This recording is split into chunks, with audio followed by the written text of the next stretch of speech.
Advocate Ranjana Agnihotri मेरे साथ हैं और हम बात उस मुद्दे पर कर रहे हैं कि लगातार कृष्ण जन्मभूमि को लेकर अब ये विवाद शुरू हो गया है कि जहाँ पर शाही ईदगाह मस्जिद है वो ज़मीन भी जन्मभूमि की है और ये भी दावा किया जा रहा है कि वहीं पर श्री कृष्ण का जन्म हुआ था। ये दावा जो आप लोगों ने याचिका में किया है, इसमें इतिहास के किन तथ्यों को आपने जोड़ा है? और ये याचिका जो अचानक आप लोगों ने फाइल करी, ये कहा गया कि ये बाहर के लोग आए, उन्होंने जो है याचिका तैयार करी और उसके बाद पूरा बवाल कर दिया।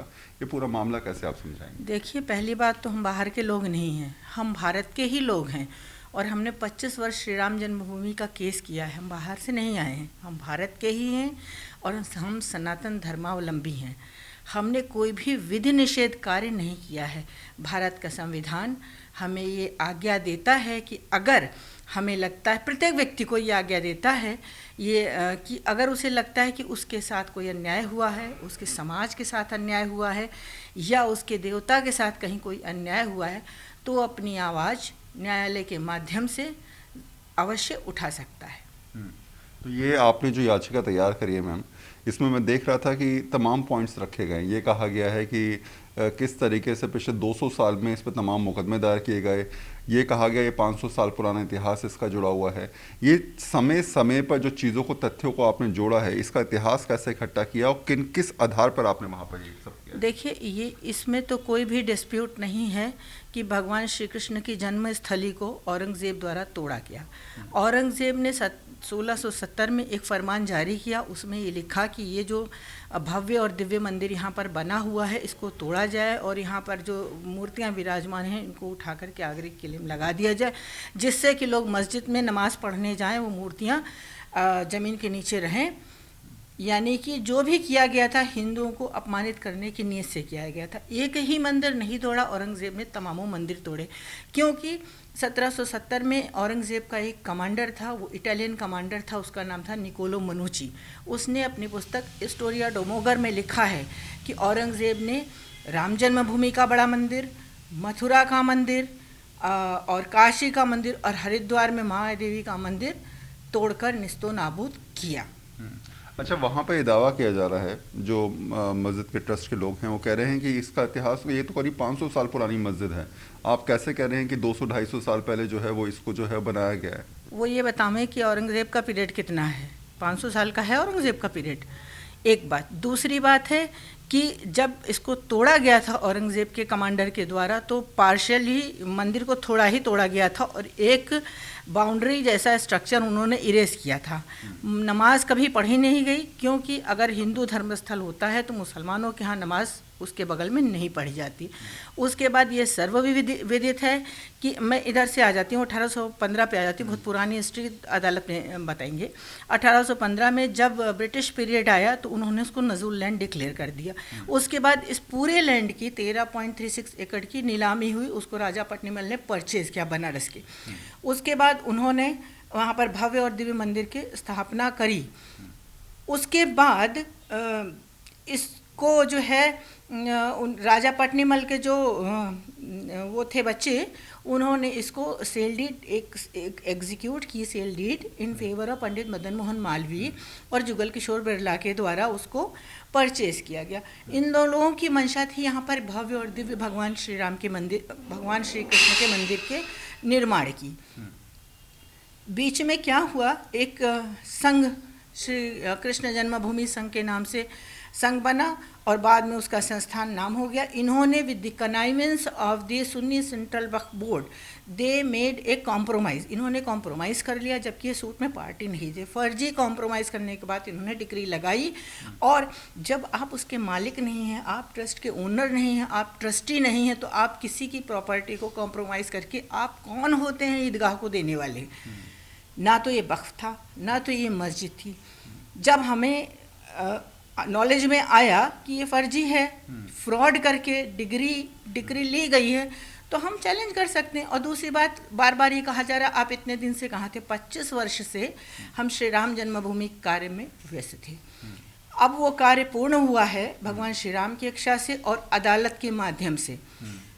तो हमें ये भी तो देखना है भगवान श्री कृष्ण के जो जन्मभूमि के साथ अन्याय हुआ है, हिंदुओं की अस्मिता के साथ अन्याय हुआ है, देश की सांस्कृतिक धरोहर को जिस तरीके से तोड़ा गया है, तो प्रत्येक व्यक्ति का ये कर्तव्य बनता है कि अपनी राष्ट्रीय अस्मिता की रक्षा करें, क्योंकि राष्ट्रीय अस्मिता की रक्षा नहीं करेंगे, जिस राष्ट्र की चेतना खो जाएगी उस राष्ट्र का क्या होगा, उसकी तो संस्कृतियां ही मिट जाएंगी।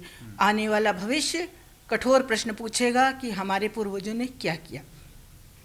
पंडित मदन मोहन मालवीय ने यथासंभव कार्य किया, जुगल किशोर बिरला जी ने किया, उनके कार्य होते रहे, तो कम से कम इतिहास ये नहीं, आने वाला भविष्य ये नहीं पूछ रहा है कि आपने उसी प्रकार से हमने अपने दायित्वों का निर्वहन करते हुए ये सूट योजित किया है।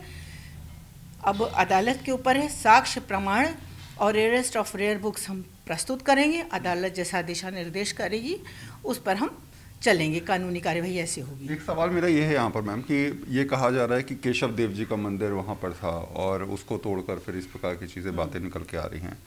क्या ये कोई आपके पास पुख्ता सबूत या फिर कुछ ऐसे आधार या कोई डॉक्यूमेंटेशन इस प्रकार की चीज़ें आप कह सकती हैं जिस पे कहे जाए कि शाही ईदगाह जहाँ पर है वहीं पर भगवान श्री कृष्ण का जन्म हो?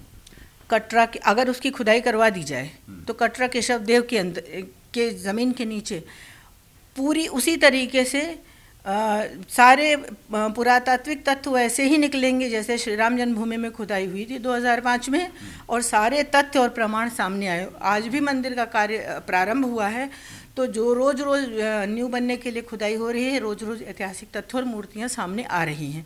कटरा केशव देव में अब आप खुद ही सोचिए कि कंस इतना बड़ा राजा था और उसका कारागार क्या इतना छोटा होगा? आपने तो देखा होगा जन्मस्थल कितना छोटा कारागार है, उस कारागार में भगवान, जो कारागार भी राजा का होगा वो भी बहुत बड़ा होगा, उसके भी हमारे पास ऐतिहासिक तथ्य प्रमाण हैं, वो हमने अपने दावे में लगाए हैं। एक और सवाल जो मेरा सबसे ज़्यादा वहाँ पर लोग आजकल पूछ रहे हैं, वो कह रहे हैं कि 1968 में जो एक डॉक्यूमेंटेशन किया गया, लीगल डॉक्यूमेंट जिसको आप लोग कह रहे हैं कि फर्जी था, है ना, ये कहीं ना कहीं इसलिए किया गया था कि दोनों पक्ष चाहते थे, उन लोगों का कहना है ईदगाह मस्जिद वालों का, कि दोनों पक्ष चाहते थे उस समय चीज़ों को सेटल करना। दूसरी बात उनका कहना है कि रास्ता जो है वो वहाँ से नहीं था, इसलिए नए रास्ते को दोनों का अलग अलग रास्ता बनाया जाए, इसके लिए सेटलमेंट किया गया। और तीसरी बात है कि स्वेच्छा के साथ सेटलमेंट किया गया। इसको लेकर आप लोगों ने देखिए, चाहे वो कोडिफाइड हिंदू लॉ हो, चाहे शास्त्र हो, चाहे और हिंदू धर्म ग्रंथ हो, और चाहे सुप्रीम कोर्ट हो, आप जब भी देखेंगे देवता की प्रॉपर्टी को कोई भी ना तो प्लेज कर सकता है, ना बेच सकता है, ना किसी के साथ समझौता कर सकता है, ना तो दे सकता है। देवोत्तर प्रॉपर्टी देवोत्तर ही होती है, उसका मैनेजमेंट चाहे मैनेजर करे, चाहे पुजारी करे, चाहे सर्वराकार करे, चाहे वादमित्र करे, चाहे जैसे नेक्स्टमेंट में हूँ चाहे करे। हमको ये देखना है कि हमारे देवता की प्रॉपर्टी का हित किस में है। किसी के पास ये अधिकार नहीं है कि देवोत्तर प्रॉपर्टी का बंटवारा, समझौता या किसी को उसमें से दें, अमानत में खयानत हम नहीं कर सकते। आखिरी सवाल मेरा ये है कि पूरा देश अब अयोध्या आप लोगों ने जो है जिस तरीके से वहाँ पर 25 साल लगभग काम किया, अब आप सबकी सब मूवमेंट आप लोगों का मथुरा हो रहा है। ऐसे में मथुरा एक नया तरीके से मुद्दे के तौर पर उभरने वाला है। आपको लगता है कि जिस तरीके से पहले अयोध्या फिर मथुरा काशी की बात भी की जा रही है, एक नया मूवमेंट तैयार करने की कोशिश की जा रही है? देखिए, ये हमारा पूरी तरीके से वैधानिक मूवमेंट है, न्यायालय के माध्यम से है, जन जागरण और जन चेतना को जागृत करना है। हमारा इसमें लेश मात्र उद्देश्य ये नहीं है कि किसी को कोई हानि हो। हाँ, इतना अवश्य है कि हम अपने संवैधानिक अधिकार का प्रयोग करेंगे और हमारे जो डेटी हैं भगवान श्री कृष्ण, जिनकी मैं वादमित्र हूँ, उनकी प्रॉपर्टी की रक्षा, उसका मैनेजमेंट कैसा हो, उसका दायित्व तो अगर मैंने लिया है तो उसको मैं सुपरवाइज़ करूँगी न्यायालय के माध्यम से। और मेरा ये कहना नहीं कि वो मुझको स्थान दे दिया जाए, उस प्रॉपर्टी को प्रोटेक्ट किया जाए और जो वर्तमान में श्री कृष्ण जन्मभूमि ट्रस्ट है उसको वो दिया जाए और वो उसको मैनेज करें। जी, एक और सवाल इसमें मैं जोड़ रहा हूँ। ये कहा जा रहा था कि अगर वहाँ से आप मान लीजिए मस्जिद हटाते हैं, जो भी आप लोगों का प्रपोजल होगा वो प्रपोजल आप कैसे रखेंगे, क्योंकि एक स्ट्रक्चर है पूरा बना हुआ, उसको आप कैसे करेंगे? वो प्रपोजल समय आएगा तब बताया जाएगा। और दूसरी बात है, अगर इस्लामिक लॉ पे आएँ तो इस्लाम के हिसाब से जो लोग सच्चे मुसलमान हैं वो ये जानते होंगे कि इस्लाम के हिसाब से दो किबले एक साथ नहीं हो सकते। दो किबलों का मतलब है दो धार्मिक स्थल एक स्थान पर नहीं हो सकते। उसका कारण ये है कि हम शंख घंटा घड़ियाल बजाते हैं और वो जो है नमाजें तो अब मीनारों पर माइक अब लगने लगे हैं, उससे उनको डिस्टर्ब होता है, उनकी 5 वक्ता जो नमाज होती है उससे हमको डिस्टर्ब होता है। इसलिए दो किबले ऐसे स्थान पे होने चाहिए कि हमारे शंख घंटे घड़ियाल उनको न सुनाई पड़े, उनकी अजान की आवाज़ हमें न सुनाई पड़े। नमस्कार, मैं हूं मानक गुप्ता।